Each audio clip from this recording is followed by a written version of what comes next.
So now I'm ready for the second part of my castle design, which is to actually design the castle itself. So once again, I have a blank sheet of computer paper, and then I've got my handout that talks about all the different parts of the castle. Let me grab that right now. So here it is. And so what I'm going to do first is I'm going to create a table on one side of this sheet of paper where I can list all the different parts of a castle that I should have in my design. And so I'm going to recreate this chart on a sheet of paper, make it nice and straight as I can, I guess, here. Fill up the whole page.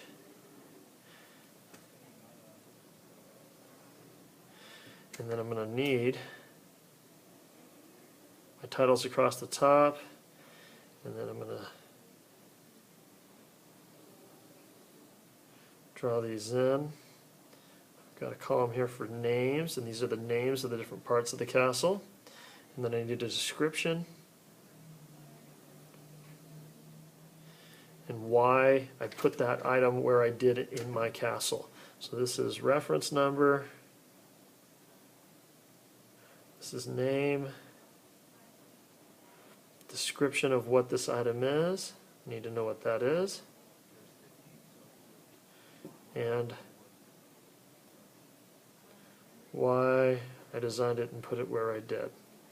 Okay, and so then what I'm going to do is I'm going to draw these things across here. So I'm just going to go through this, and as I read, I see, oh, reference number 1 is the moat. So I'm just going to put this in.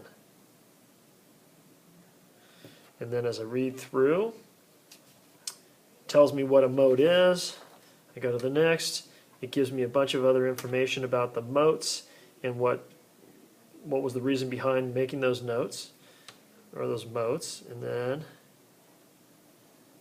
I've got reference number 2, which is a drawbridge. There were a lot of reasons for drawbridges, but I've got that. Then I'll have reference number 3, which is the barbican.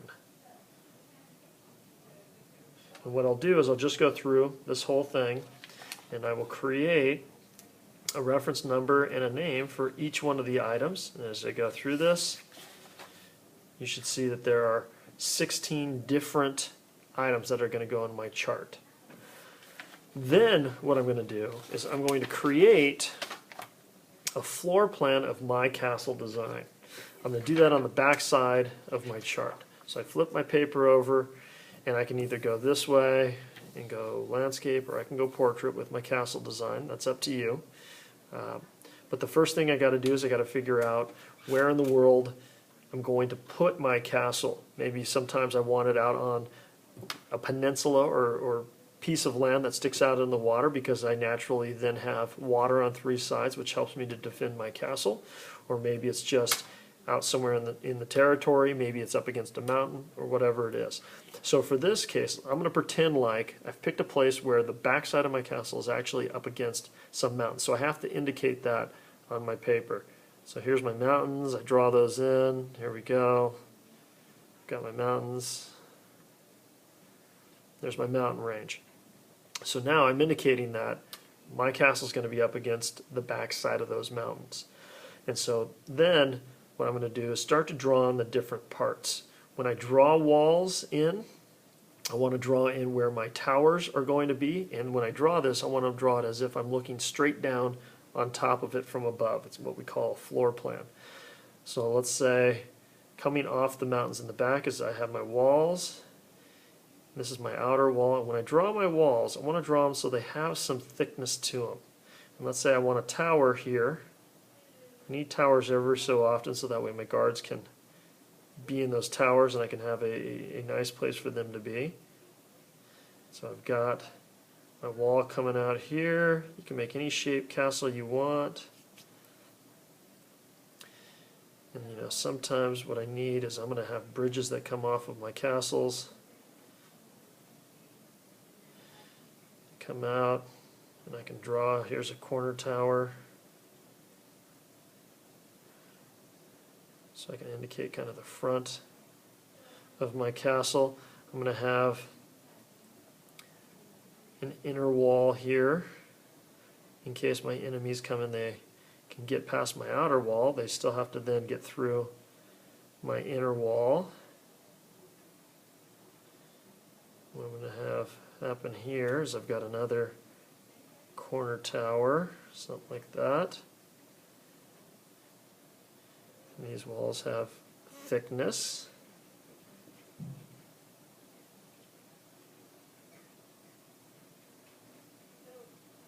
And what I've tried to indicate and create is, here's my outer wall. Well, I've got guards that sit up on top of this outer wall, and if the enemy is able to breach this wall, I want those guards to be able to escape across here and get onto my inner walls, and then they can destroy this bridge across so that my enemy, if they got up here, they have no way to get across here. They have to actually go down my wall and get inside here again and do that.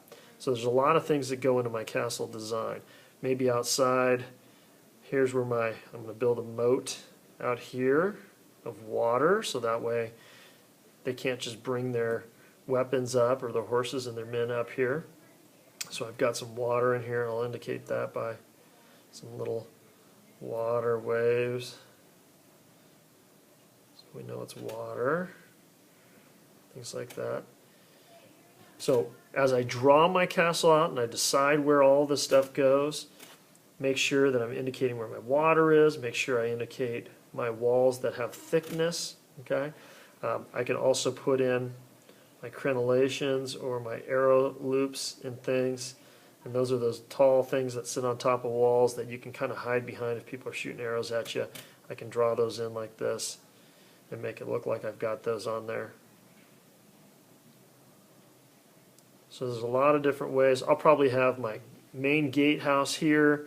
I'll have my outer gatehouse here. I'm going to have my drawbridge and my barbican over here on my other side.